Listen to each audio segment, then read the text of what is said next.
காற்றை நீ காண மாட்டாய், மழையை பார்க்க மாட்டாய்.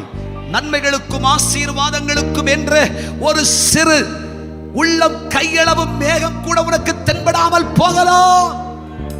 விசுவாசத்தை விட்டுடாத, தைரியமாயிரு. கர்த்தர் உனக்காய் பெரிய காரியங்களை செய்வார். எவ்வளவு நாள்ல செய்வார்? உன் விசுவாசத்தின் நிமித்தம் கண்ணடைச்சு திறக்க முன்னாடி செய்வார். உனக்கு செய்வாருங்க. ஹல்லேலூயா. நம்பிக்கை இல்லையா? விசுவாசம் இல்லையா? உங்கள் இருதயத்தை தைரியப்படுத்திக் கொள்ளுங்கள். பிரதர், கார்மேகம் உண்டாயிடுச்சுன்னா கூட இந்த பள்ளத்தாக்கெல்லாம் நிரம்பும் என்று சொல்லலாம். வாய்ப்பே இல்லையே பிரதர், வாய்ப்பே வேணாம் சிஸ்டர். ஹல்லேலூயா. சூழ்நிலையே சரியில்லை, சரியில்லாமையே போட்டும் பரவாயில்ல, என் வாழ்க்கையில இனிமே இப்படி ஒன்று நடக்காது, ஆசீர்வாதம் வராது, நன்மைகள் வராது. கர்த்தர் சொல்லுகிறார், இல்லை.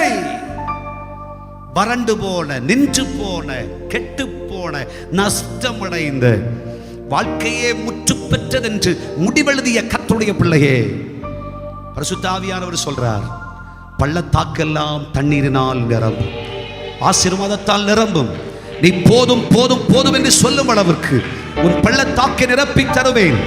உன் ஆடு மாடுகளுக்கும் மிருக ஜீவன்களுக்கும் தண்ணீரை தருவேன், ஆகாரத்தை தருவேன். நீ போதும் போதும் என்று சொல்லும் அளவிற்கு மீண்டெடுக்கத்தக்க ஆசீர்வாதத்தை உனக்கு தருவேன். புதிய வருஷத்தை நீங்கள் துவங்க போகிறீர்கள். தீர்க்க தரிசனமா இந்த வார்த்தையை உங்க இருதயத்தில் வச்சுக்கங்க. கர்த்தர் உங்களுக்கு அற்புதம் செய்ய போகிறார்.